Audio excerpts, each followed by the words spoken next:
Hello everyone, welcome back. Sorry about last week. We'll get to that in a second. Let me see what's going on today. Let me see if we got it figured out. Let me check Facebook. Yeah, it actually looks like it's working. Keith on Facebook. What's going on, Keith? From Palmetto, Florida. Sunny and 80 degrees. Hope all is good. Thank you, sir. Glad to see Facebook is running. Obviously, we had an issue last week, and we thought it was something to do with OBS, but for some reason it's working today. We use a software, Ayman and I use this software package called OBS in order to stream on both platforms at the same time, and something got crossed up with that, and it only was allowing YouTube. And I was going to give away a hat last week, and since Facebook wasn't working, I decided to just shut it all down. And because I've made some changes, and I've made some executive decisions, and we'll talk about that here in a second. Welcome to Golf Cart Garage, by the way. Welcome back to Golf Cart Garage. I am Tim. It's Tuesday, March the 4th, and I'm a member of the Gearheads on Demand service that we offer at Golf Cart Garage. That's where you can call and set up a time and talk with me one-on-one if you feel like you need to, if you would rather, or you can catch me here live. If you call, it's a paid service, but you can catch me here live. And not only me, you catch me and a large group of people that have lots of experience and lots of knowledge on golf carts. So if I can't answer your question, maybe someone in the room can help. So please consider that also. Here's the pay scale for the one-on-one appointments. Just show that there for a minute.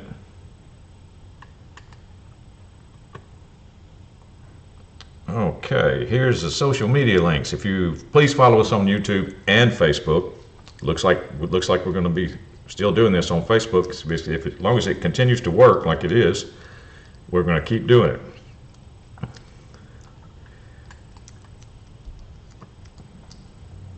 Okay, this is Taco Tuesday, March the 4th. I think I said that. There's my wife in the chat on YouTube. Looking good, nice shirt. Thank you. You like my shirt? It's got sailboats all over it.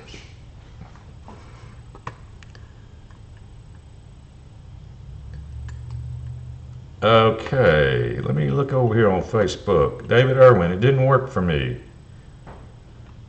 Yeah, that was last week. It did not work, David. We had a glitch. It didn't work. Larry the Cucaracha. What's going on, Larry? David Irwin says, I keep getting kicked off of Facebook. I don't know. Anybody else getting kicked off of Facebook? Joe Williams. Hey, Tim, 43 and rainy in Indiana. Hey, Joe. How are you, sir? Thank you for joining us.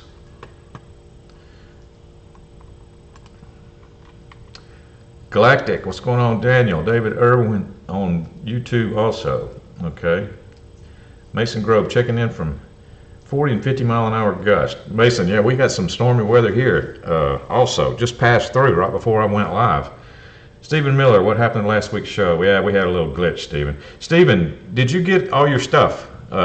Just checking. Did you get because Stephen, you're the latest winner. Just want to make sure, or did you tell me this already? I don't remember. David Irwin says it kicked him out. Rob Cedar, hey Tim, hat day. Yes, I said I was going to talk about some changes. You know how for up until now, I have always announced when hat day was going to be. I would announce it the episode before.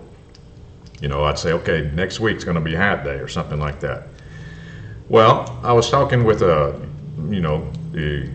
my executive producer wife, and we decided that we're not going to do that anymore. I'm just going to all of a sudden just say it. It's just going to be random. And we also have more swag now because of Eco stepping up and giving us some more stuff. So it's very possible that it's not only going to be random, that it is going to be more often than we have been doing it before. So you never know when it's going to be hat day, and I'm announcing right now, today is hat day. Today is hat day. But you got to come to the show, and you've got to, every time, and you have to stay there to the end before you know if it's going to be hat day or not. But so I appreciate everybody coming back after the glitch last week, and we're going to give away a hat today. And I'm not going to announce it anymore. I'm not going to announce it the week before. It's just going to happen. Help Us Garage, what's going on? Stormy and Cabot, yes it is. It was stormy here. That's what I was just saying. It moved through right before I went live. Had some pretty good wind associated with it. Kurt, what's going on, Kurt? Welcome back to the world. Missed you and the other gearheads last week. Rich Eastman, hello everyone. Gene Hansen, hope all is well. Everything is good, Gene. How are you, sir? Hope it happens this week. I really missed all the info, not to mention winning a hat. Well, it is. Today is hat day. We are going to give away a hat. Kevin Rabbit, fingers crossed for no tech glitches. Yep, it's looking good so far, Kevin. Carl Johns, hello from chilly and rainy Chesterfield, Michigan. What's going on, Carl? Joe Foster, 52 in Kings Mountain. Jerry Kelly, hey Tim and all. What's up, Jerry? Ricky Smith, hey Tim and all the gearheads. I'm headed to New York from South Carolina to get my Corvette tomorrow. Okay, cool. Yeah, you told us about that. Yeah, you need to send me some pictures when you get started on whatever you're doing there. I want to see it. Dan Bro, what's up, man? Bob Lewis, what's going on, Bob? It's also Fat Tuesday. You mean like, is it really a Fat Tuesday, or is it you talking about just because it's Taco Tuesday? Free goodies and great conversation. Thank you, Dan Bro. I've never missed a show, David Irwin. Well, it is completely random drawing there, David. I appreciate the fact that you've not missed a show. I really do. And we are going to not put the people, we made some other decisions too, that the people that won last year are going to go back into the pot eventually. But they're not in there yet. So, but they will be going back in pretty soon. Everybody that won, past winners and everything, they'll go back into the hat. But I have a list of all the past winners. Oh, okay, it's Mardi Gras Fat Tuesday. I got you. Let me check over here. George Brimmer on Facebook. Hi, Tim. What is going on, George Brimmer? Facebook is working good. It goes from not working at all to working really good. I mean, it's not even glitching over there.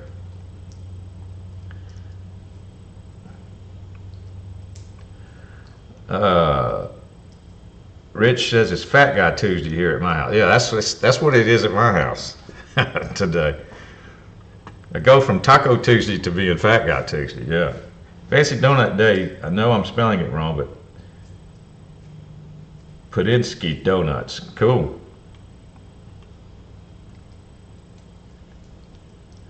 David Irwin, did you get your cart figured out with the hot wire problem? No, I have not, David. I'm still working on it. Here's the next move. Okay, I don't have any spare parts that I can swap out. I got an issue somewhere. Okay, I got an issue somewhere. But in order to just narrow it down, I'm actually going to take the battery out because my symptoms have kind of changed.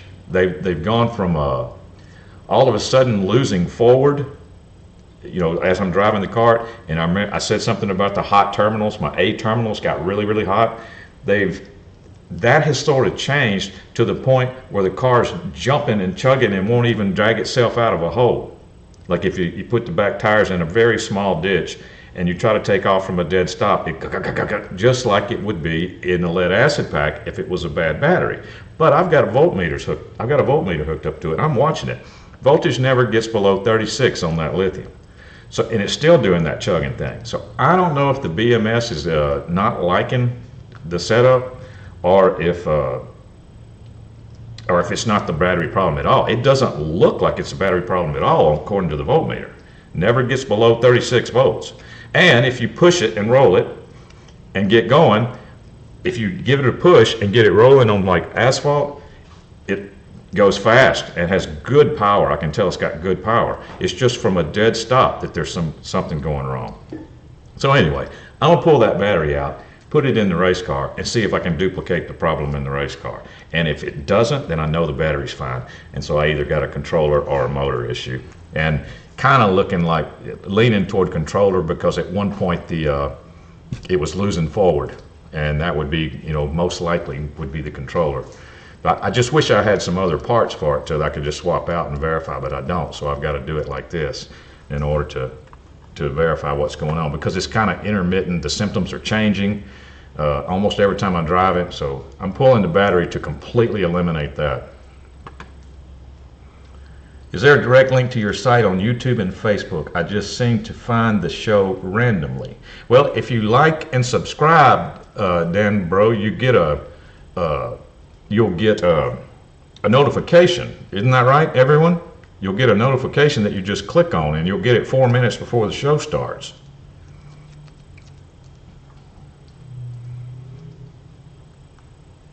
Rich Eastman, let's all meet up at Tim's house for a brainstorming tech seminar. Let's do it. That's fine with me.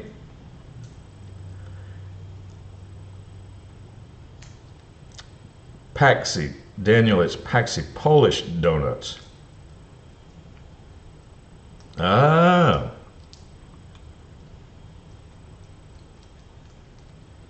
Yeah, David said you get about 5 minutes. I got a timer that's a 4-minute timer that you should get a notification about if you like and subscribe on whichever platform you're using.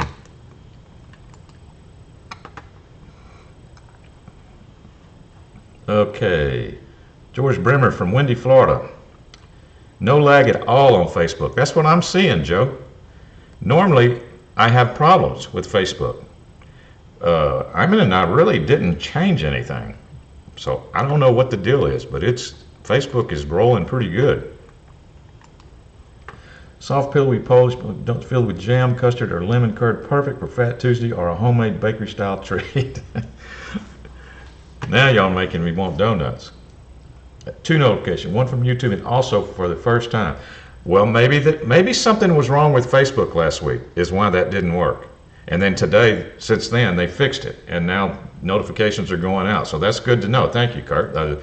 Something has definitely changed, and it caused a problem last week. Maybe it wasn't on my end at all. Maybe it was a Facebook thing.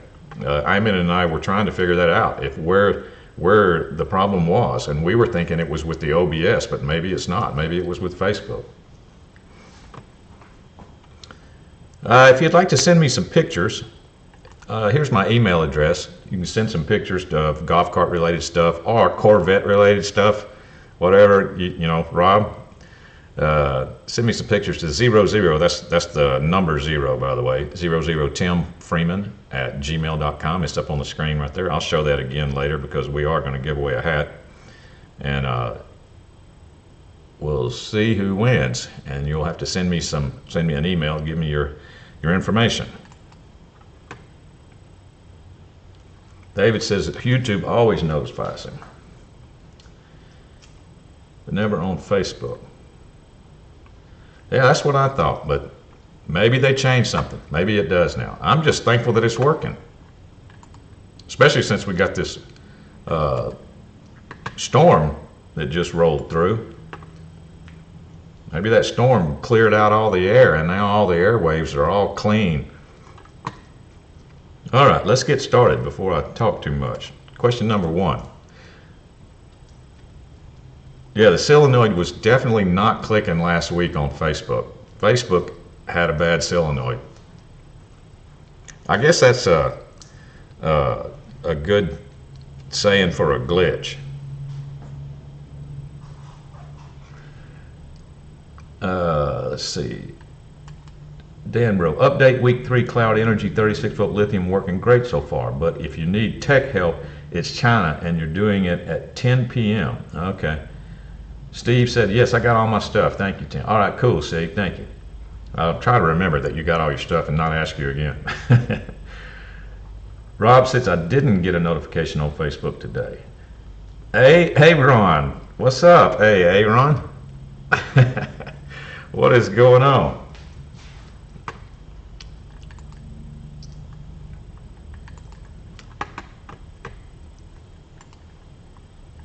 Let me turn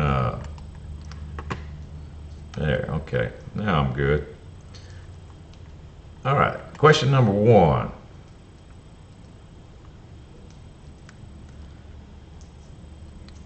I have a 96 Yamaha electric cart that I'm trying to convert to lithium batteries. I have hooked it up, but it only has forward and reverse, no lights. Can you help me to see what's causing this? That's from Tim. Well, Tim, my only question would be, where were your lights hooked up before? You know, lights is this is what a lot of people get confused on. Lights are a completely different circuit than anything having to do with your car running. It has nothing to do with your car running. So depending on what battery pack you had before, if it's a 36 volt Yamaha, also I've had 36 volt Yamahas in my shop. Let's see, did you tell me? It says it's a 96. I think it's very possible that could still be a 36 volt Yamaha. But anyway, and your lights could have been hooked across 2 6-volt batteries. So you might, if that's the case, now you have a lithium, or I mean, did you go with a single lithium? If so, you're going to have to get a voltage reducer. If you went with 12 volt lithiums, then you could hook your lights to one of the batteries if you wanted to. So anyway, there would be some questions that needed to get answered, but the bottom line is your lights need to be hooked to 12 volts, and if you have a single lithium now, that's not possible. But if you have multiple lithiums, then it might be.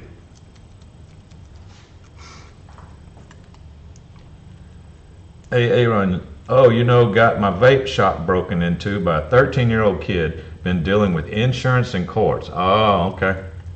Yeah, sorry to hear that, man. Dan, bro, DC to DC convert. Yes, that is correct. Let me flip over to Facebook real quick. No, it's still going. Go ahead, Facebook. All right. Number 2.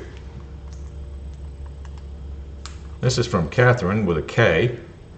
I just got my XCT 500 and DCS controller.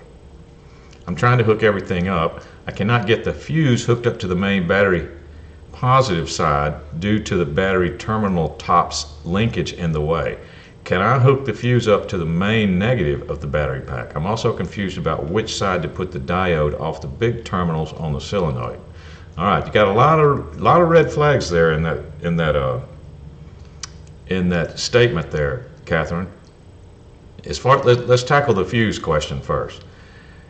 Yeah, Alltrax, and by the way, Alltrax has some very good wiring diagrams on their site. If you'll go to alltraxinc.com, let me see, is that it? Yeah, alltraxinc.com.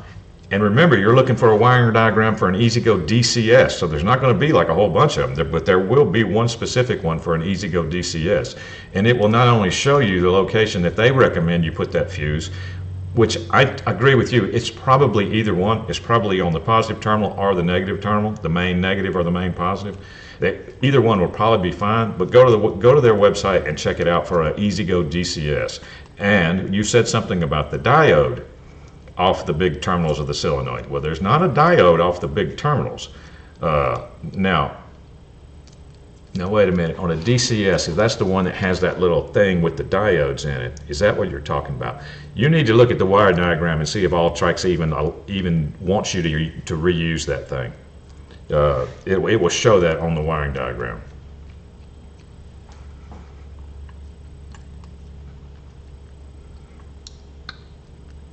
Kevin Salyer, what's going on, Kevin? Running late in rainy Indiana. Yep.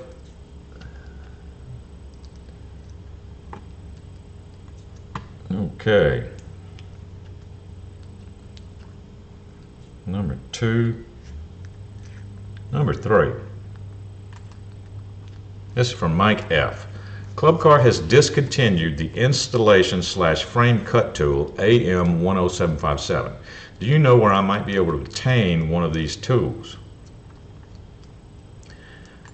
I don't know how many of you remember this or not. It's Club Car DS for DS. You got to remember, before 2004, there wasn't any precedence.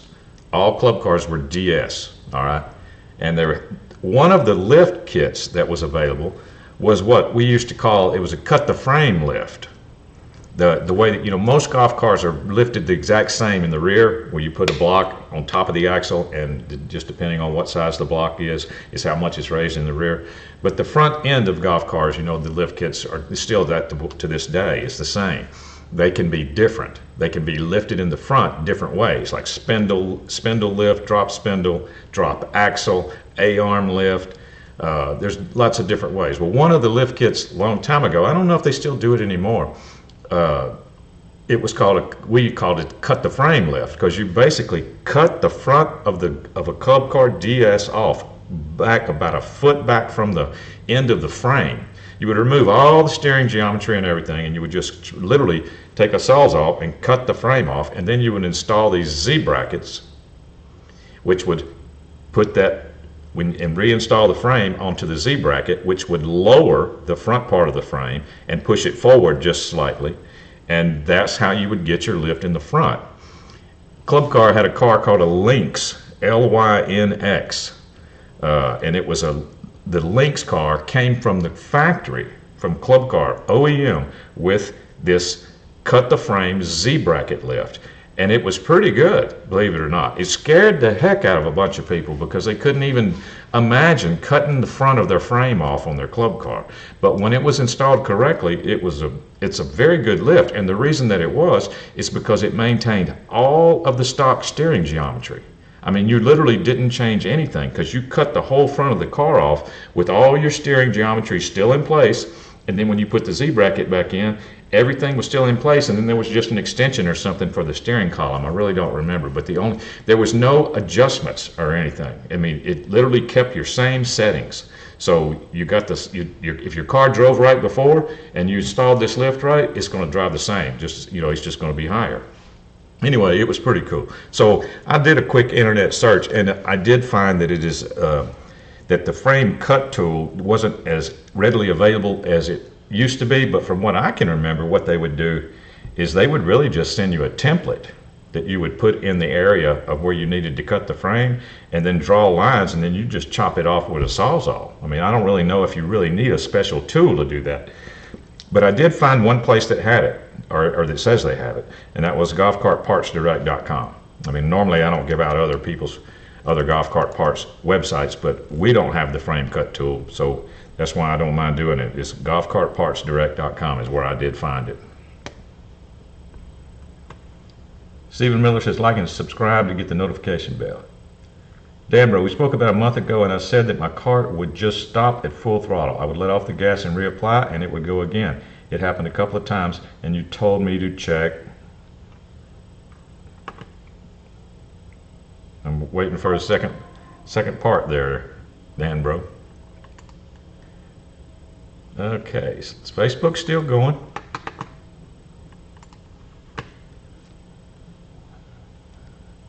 Number 4.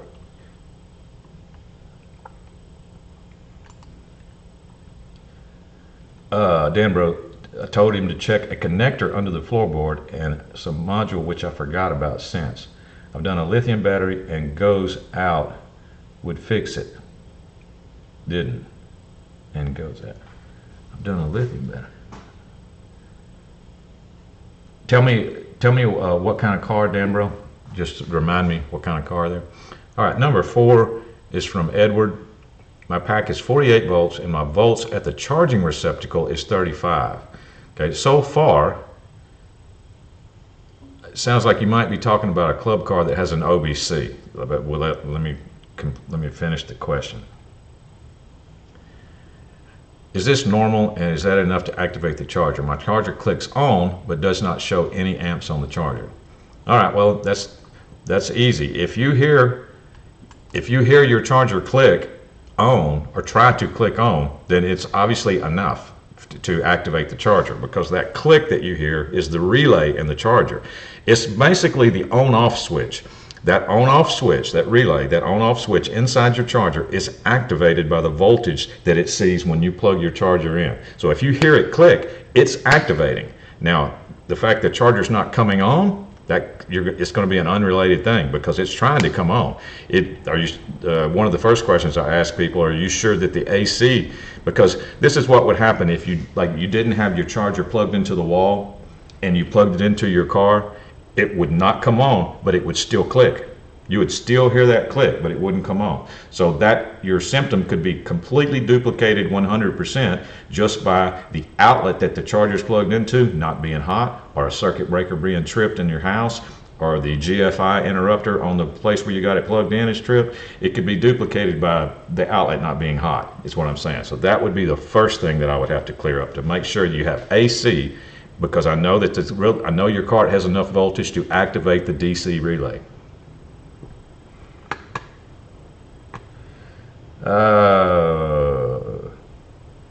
D-Max, what's going on, D-Max?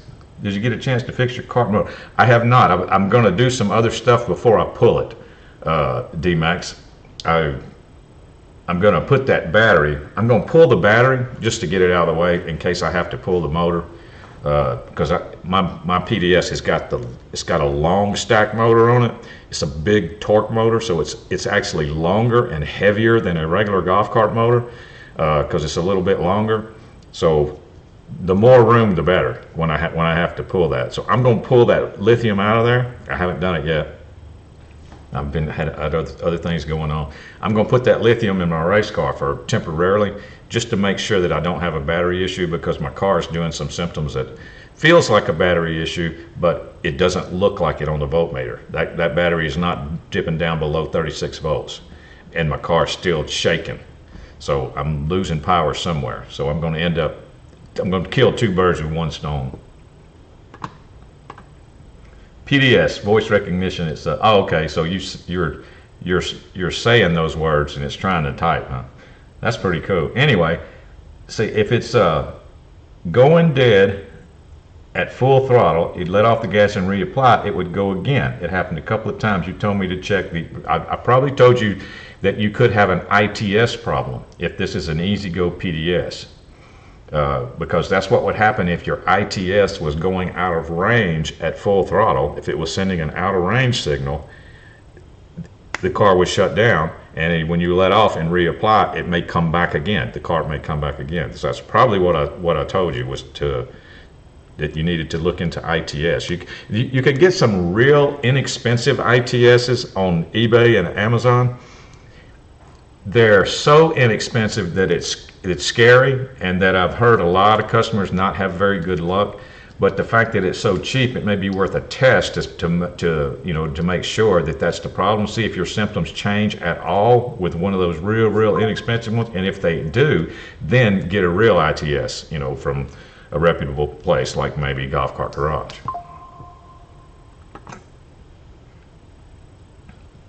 Let me look over on Facebook. Still going.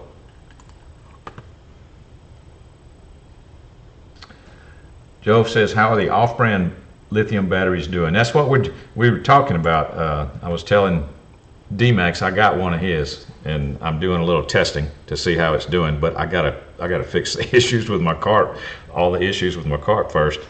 I may even go buy another golf cart. I may go buy a golf cart that needs a battery job and just put it in there, since I'm still having some issues with the camo man back behind me, just so I can test it real good. But I tell you what, when I push it, I was telling D-Max, when I push it and get going on the asphalt, it runs real good, and I can tell that it's way lighter and has power and speed and everything more than it ever has.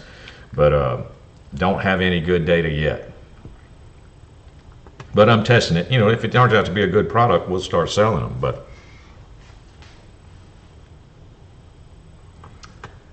hard to replace? No, Dan, bro, the ITS is not hard to replace at all. The hardest part about replacing an ITS is taking your floor mat up on an E-Z-GO PDS, a 36 volt E-Z-GO PDS. That's the hardest part about it, is getting your floor mat out. You have to remove those, they're called seal plates. That's the two silver things on the edge of your floor, and they got two bolts in them that are probably rusted shut at this point. So that's the hardest part.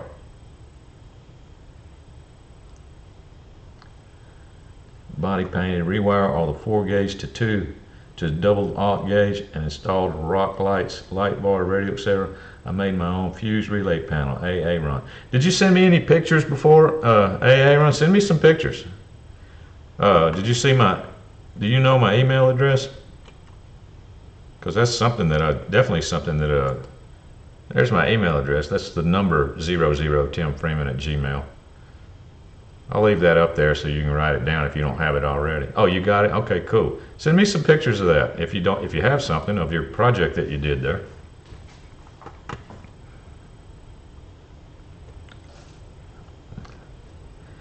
Mike, Eagle River Mike, just made it. Hello from Eagle River. What's up, Mike?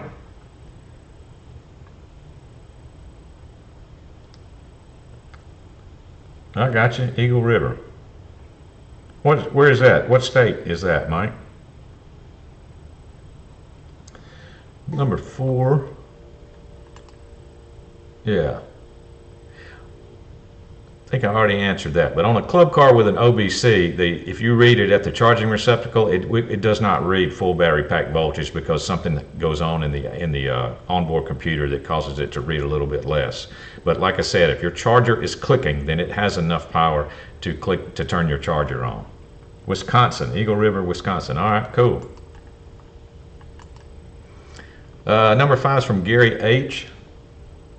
Anyone who knows me knows that I run the AC system, and for what I use them for, there is little to no help. So here's my question. My controller has a max voltage, and if the battery pack exceeds that, the controller won't come on until the pack drops voltage. At full charge, the pack will only be just 3 volts over max, but still the connector won't come on. It will take 30 minutes for the pack to drop to 3 volts. Is there any easier or faster way to drop 3 volts? Gary H. That question brings me back to the track in racing, golf cart racing, because that is exactly the problem that happened on the racetrack. That exact problem, because they've got rules on the racetrack. When you're racing in a certain, I'm talking about electric vehicles in general at the track, at the 1/8 mile or quarter mile or whatever you're running. Rules are very specific. Rules are classified. You are classified by voltage. You know how alcohol funny cars and all the other cars, they're classified by horsepower or alcohol or fuel. There's all kinds of different ways they're classified. Well, electric vehicles are classified by voltage. All right. Go back before lithium was readily available, wasn't really that big a problem.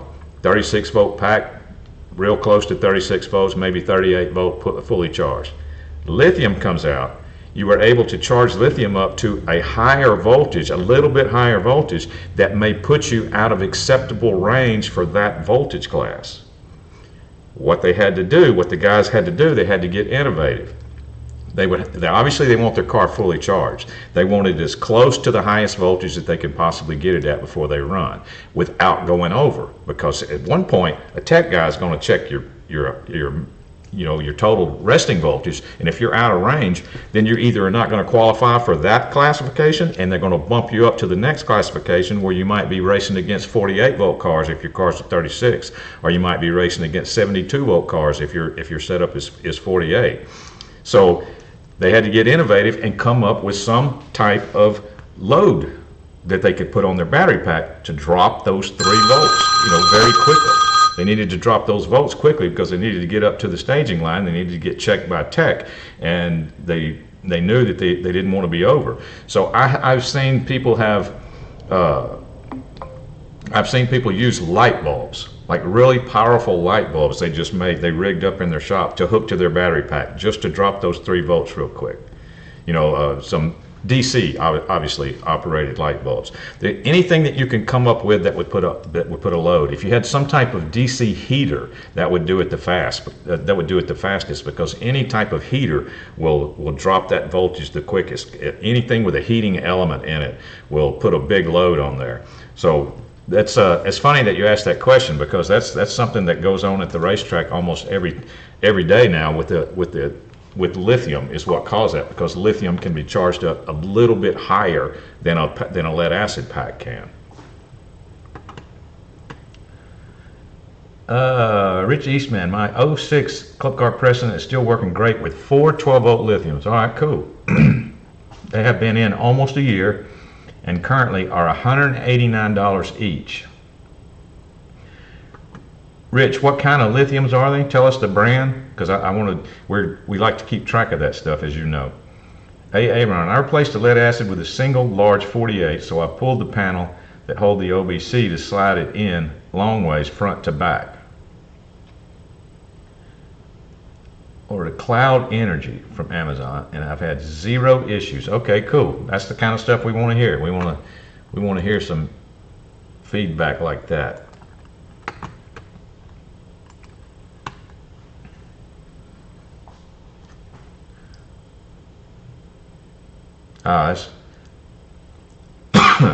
Anytime you ask me something that reminds me of going to the track, I go off and talk. I could talk forever, but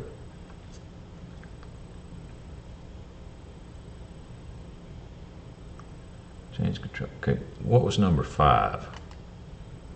Okay. Now, there is another solution, Gary. You could change the controller to a controller that accepts a higher voltage, because you're obviously right there for your particular battery pack. You're right there at the end, but they make controllers that would handle a higher voltage range, and then you wouldn't have that issue at all. It wouldn't matter what you charge it up to.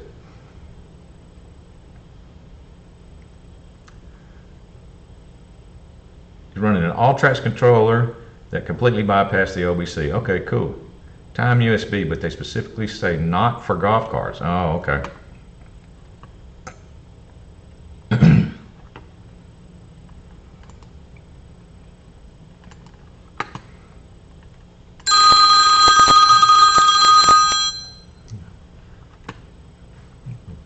Let me mute my phone here. I should have done that. Number 6 from Bernie. I have an 03 Club Car 48 volt. It has a factory light kit on it. I was wondering if there is a voltage reducer installed with the factory kit, or are the lights 48? Thank you for the info.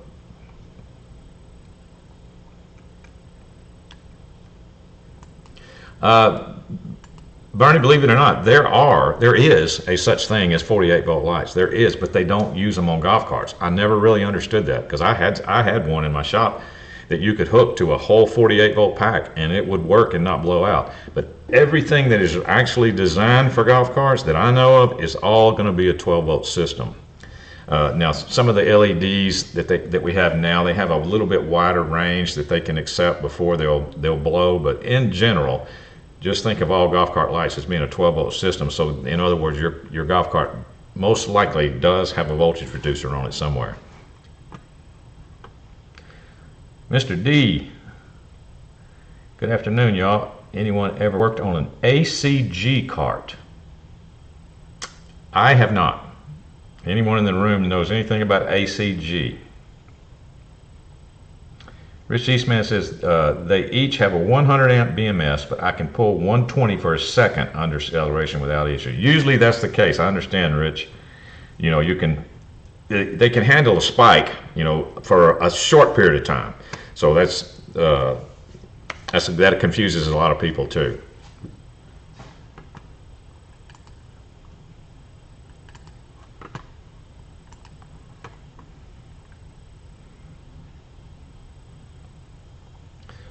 Number 7.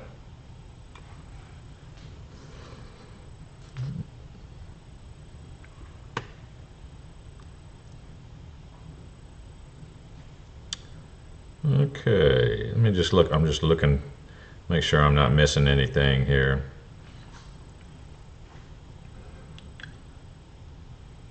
Number 7 is from Ethan.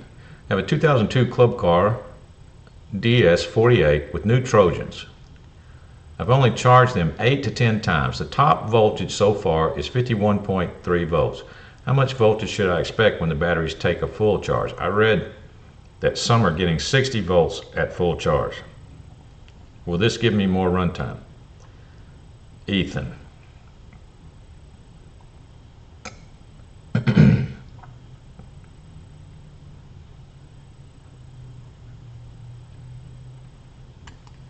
Ethan, I think you may have misunderstood something. Okay, 51.3 volts is that. It sounds normal for a 48 volt pack that is fully charged but just sitting there at rest with no charger running.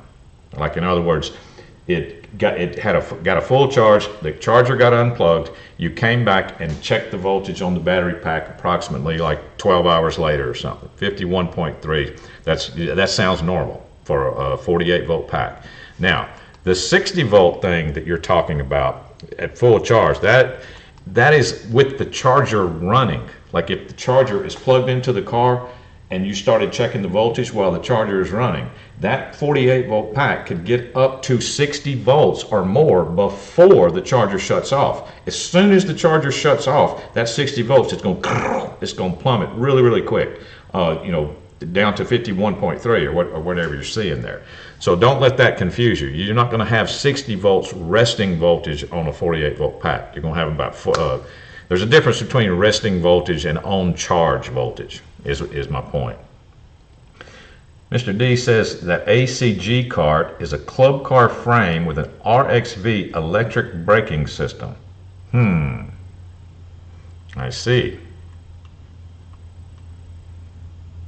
I don't like it already.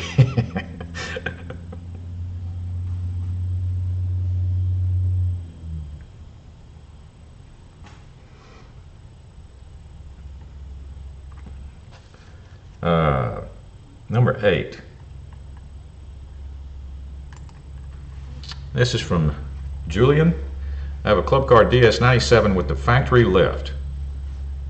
Thought I would be happy with it, but after 2 years, the wife says the ride is too stiff for some reason on our trails and wants a better ride. I know the long travels are expensive,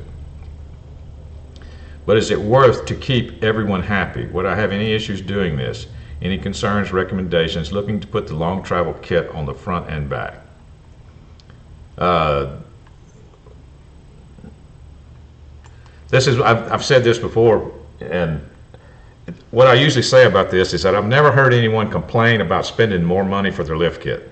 I've heard a lot of people complain about and say something like, man, I should have got that A-arm lift, or I should have just went ahead and paid the extra money and got that other lift kit. Well, because different lift kits, they're more expensive for a reason. It's a better design. It might be a more complicated design or something, but it's probably a better design, most likely. It's one of those you get what you pay for kind of things. But I've never heard anyone say that had gotten the A-arm or the long travel. I've never heard any of them say that they regretted spending that much money and they should have gotten the cheaper one. Never heard that before. But I hear people with the cheap one say they regretted not getting the more expensive one. I hear that all the time. That should answer your question.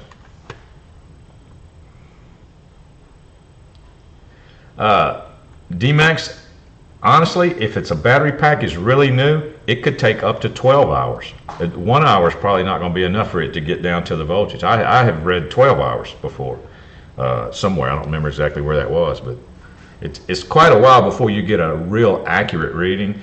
There's a couple of ways you can get an accurate reading. Drive the cart real quick, like drive the cart around the block, or drive the cart real quick and come back, and then check your voltage. Now that little drive you did, that little quick drive, that'll burn any of that surface voltage off, and it'll be a more accurate reading. But if you don't do anything and let it just sit there and dissipate, it's going to take quite a while.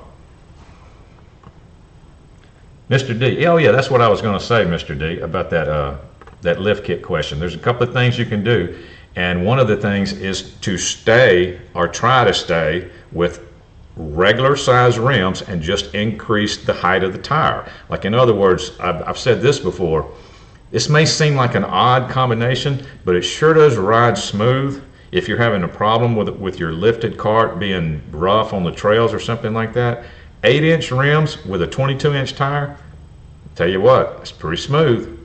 8-inch, I know it looks funny because you got an 8-inch rim and a 22, you got lots of sidewall, but that gives you a lot of air pressure adjustment in the tire, and it does make for a smoother ride. Dan Bro, EasyGo TXT PDS cart with red jumper on the speed controller. I feel the resistance at about 16 tops out at about 17.6. Any other solutions to get the speed up a bit? I know there is. The only thing you can do at that point on that car, Danbro, is replace the controller altogether, and you might be able to get a little bit more speed. But that with the red jumper, that's the fastest one. It's usually about 19.6, is what it's supposed to top out at. But so 17.6, that's not too far off. But on that particular controller, that's about all you're going to get out of that controller. Now you could put in an All-Trax and get a little more because you have full control over that one. You can unlock it completely and turn regenerative braking completely off on an All-Trax or a Navitas. Anything that's a programmable controller would help you, and you'd be set up for any other future upgrades because it's going to be a better controller than what you got in there. You're talking about the stock controller in a PDS, not a very good controller in my opinion. It's okay if you're going to leave the car alone, like in other words, completely stock, golf course ready. The stock controller that comes in there is fine for that, absolutely fine for that, and it can last a long time. But when you start trying to modify those cars and put lift kits and taller tires on it, that stock controller is not going to like you very much. David Irwin says his YouTube stopped working.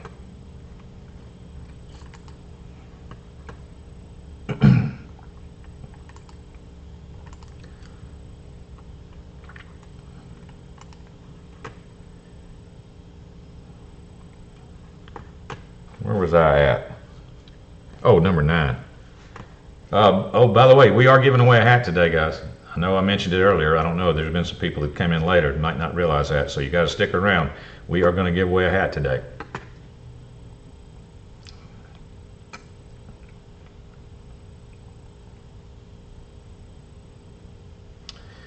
From Nick, I'm trying to repair an old G1 for my father-in-law, and the problem I'm having is the clutch, I hope.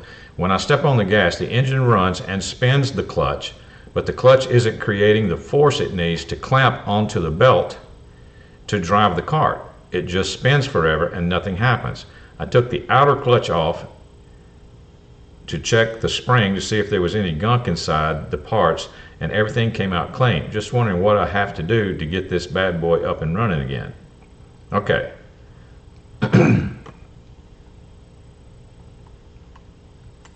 Nick. Is that Nick? Yeah. Well, okay, the clutch is supposed to squeeze in as RPMs increase. So my question is the car actually, the golf cart, is it actually cranking up and starting, and you can rev it up, boom, boom, you can rev it up and down, and it's because the clutch is going to spin more RPMs, or is it just being turned over by the starter? You touch the accelerator pedal, the starter is going to spin, it's going to turn the car over, trying to crank it. You'd be amazed at how many people actually describe their symptom to me like that. They say the car cranks, but it doesn't run. Oh, now wait a minute, is it cranking? Is what I have to ask him. Is it actually cranking? Is it revving up as you rev up so the engine's actually running? So if it is, then your clutch is just stuck because your clutch squeezes in with RPMs. RPMs is what causes it to squeeze in and grab that belt. So if it's not getting off of idle, a lot of people call it idle, even though golf carts don't idle. If it's not getting off of just the starter generator speed, turning the motor over, then your car's not cranking. And so it's not turning enough RPMs to squeeze the clutch in. I hope that made sense. Joe Foster said, Paul Fortune, what's going on, Paul Fortune? Taller tires will increase speed some. Yes, but taller tires on that stock Danbro's PDS will increase speed some, but that's going to put even more of a strain on that stock controller.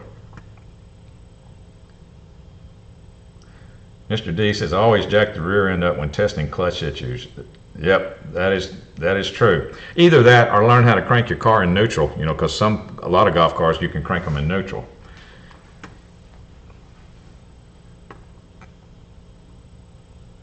Number 10.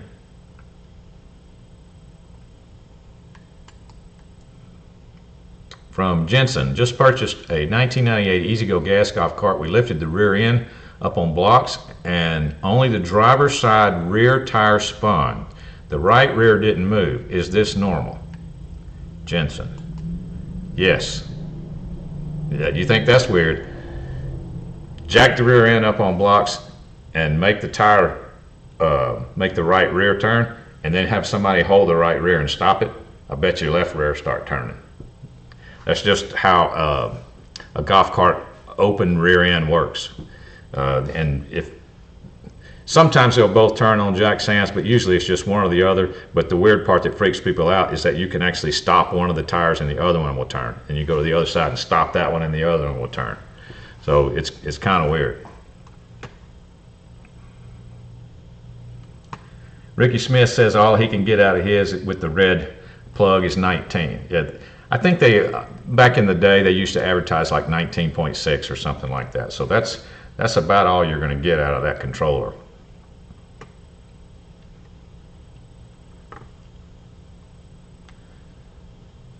Okay, we talked about, that was the last scheduled question.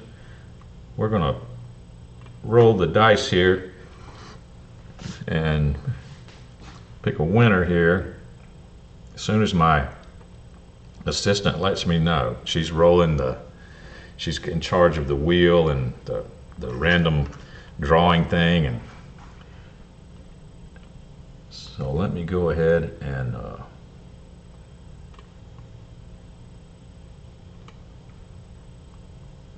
let me make sure I got everything done. Remember to follow us on YouTube and Facebook and like and subscribe, because obviously Facebook is working. And here's some other social media platforms I'm running, the Instagram and TikTok stuff. Remember that. We're going to give away a hat today. So here is the choice of hats at Golf Cart Garage. We're going to be giving away, I've got some other things you can pick from. So ever who wins the hat today, these are your choices. You got light blue, green, dark blue, and tan, basically. This one I have on is the dark blue. So you're going to have those. There's some links in the description that take you right to them. If you care to buy one, you can always buy one, but we give them away here on this channel occasionally, and today is one of those days.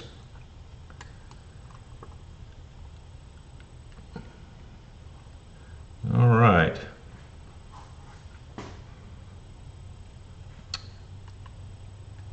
Got that. Okay, also, those were the 4 hats, Golf Cart Garage hats that you can pick from. You can also pick from some Eco Battery merchandise that we have. We have some t-shirts. Friends Don't Let Friends Do Lead Acid. That is one of the Eco Battery hats you can pick from. The one with the patch on it. You see that? It's got a big patch that says EB Eco Battery. That is one that you can pick from. Here is the other Eco hat that you could pick from. It just has EB Lithium in green. That's a pretty cool looking hat. I like that one. I got one of those.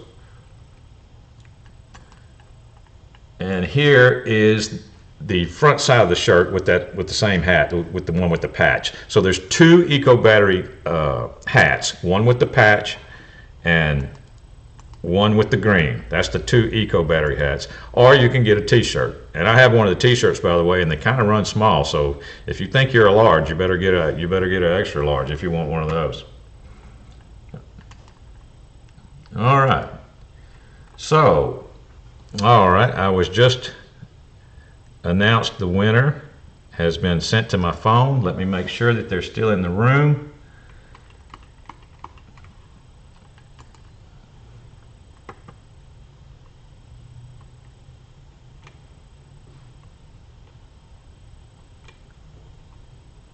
Yep, they're still in the room, or I don't know if they are, but we will see. Today's winner, let me make sure I did everything I needed to. Social media links. I'm going to show my email after announcing the winner. Here's the contact us. Well, I'll save that till after we announce the winner. So I'll do my email and contact us after the winner. All right. Today's winner of the bag of swag is on YouTube, and it is Mike, Eagle River Mike. You still here, Mike, in Wisconsin. Eagle River Mike in Wisconsin.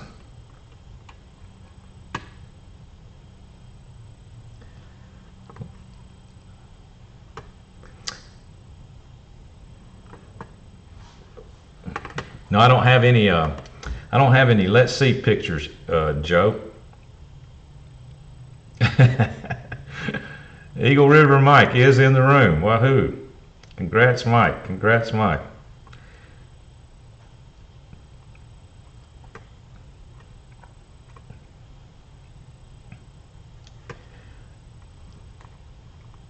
Okay, Eagle River Mike. I'll put my email up there. That's the number 00. Got 10 inches of snow coming.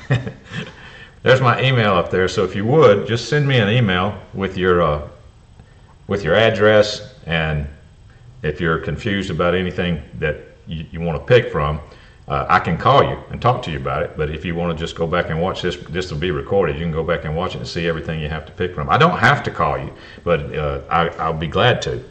But send me an email to 00timfreeman@gmail.com. And let me know what you want, and I will get in touch with Dave at the warehouse. Everybody knows Dave, and he will get you fixed up and get it shipped out to you. I mean, I'll eventually send you a tracking number so you'll know when it's coming. Let me check Facebook here.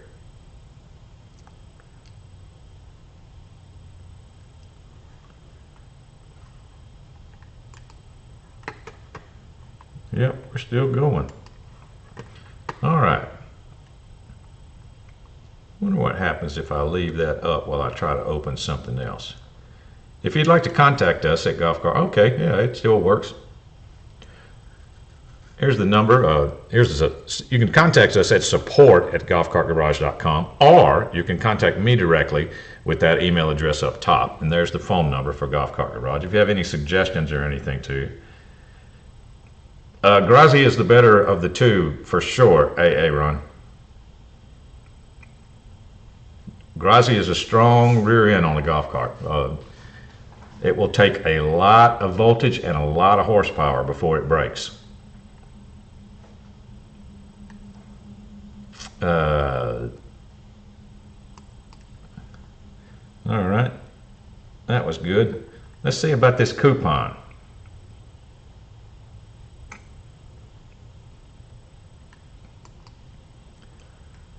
Make sure this is still active.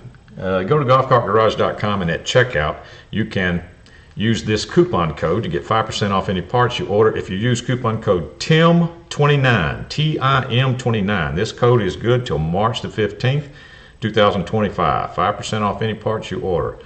I'll get new codes after that expires.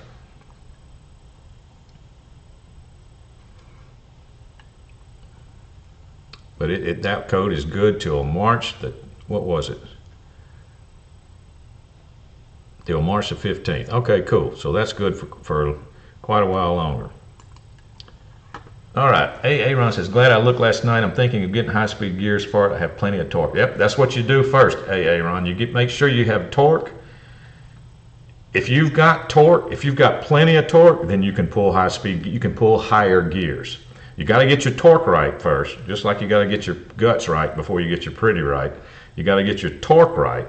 That's your guts. To me, it's always been, that's what I mean by guts. You get your torque right, because once you get your torque strong, like too strong, then you can put some high-speed gears in there, and then you'll get your speed out of that. You got to get your, we're only talking about one gear in a golf cart. It's not like we have a transmission, you know. So you got to get your torque right, and then you can change the gear ratio. Hey, Aaron says to pull the front wheels off the ground. Yeah, well, if you can do that, then you got your torque right. You know you can pull some higher speed gears if you want to get more speed. Danbro, Tim, always informative. Thanks for hanging with us. No problem. Congratulations again to Eagle River Mike for the latest bag of swag winner. Like I said, not everybody is that. Not all the past winners We have not put any of the past winners back in the pot yet. Okay, so I have a list, of everybody that has won. But in 2025, we're trying to decide when we're going to put everybody back in the pot. We're probably going to, I don't know, maybe a 6-month thing. We're already into March. We're already into March. So, I can't put somebody that won in January back in the pot. I at least need to wait a little while. So that's what we're trying to decide. But the past winners have not been put back in the pot. So anybody that wins is going to be a person that hasn't won before. At least that's the way that it is up to this point. Now that could change at any time, because I'm starting to do this, on a whim, as far as a hat day goes. So you never know when I'm gonna give away a hat. And like I said, we have much more merchandise now to give away, so it's going to be more often than it has been in the past. So that means you have to show up every episode, because you never know. All right. Well, Mike, Eagle River, I hope you got my email address, because I'm about to take it down. Let's see, where are we at here? Well, 6-to-1s is the highest gear ratio, Mr. D. You really have to have your torque right to do 6s. I do have 6s in the race car, but my torque was really right before I did this. 8-to-1s is just the first step. That's like second gear. Well, 6-to-1s is like third gear. So if you can pull third gear from a dead stop, then you're going to really be moving on 6-to-1s. Email sent, Tim. Thanks, and enjoy your show. Thank you, Eagle River Mike. I will check it out. I'll check out the email after I get off the air here. Thank all, Tim, GCC, and Forum. Thank you, Joe. I appreciate everybody's coming. Appreciate you showing up. We will do this again. David Irwin, congratulations, Mike, on Facebook. Looks like Facebook really worked. That is weird. All right, guys. I will see everybody next week. Garage is now closed.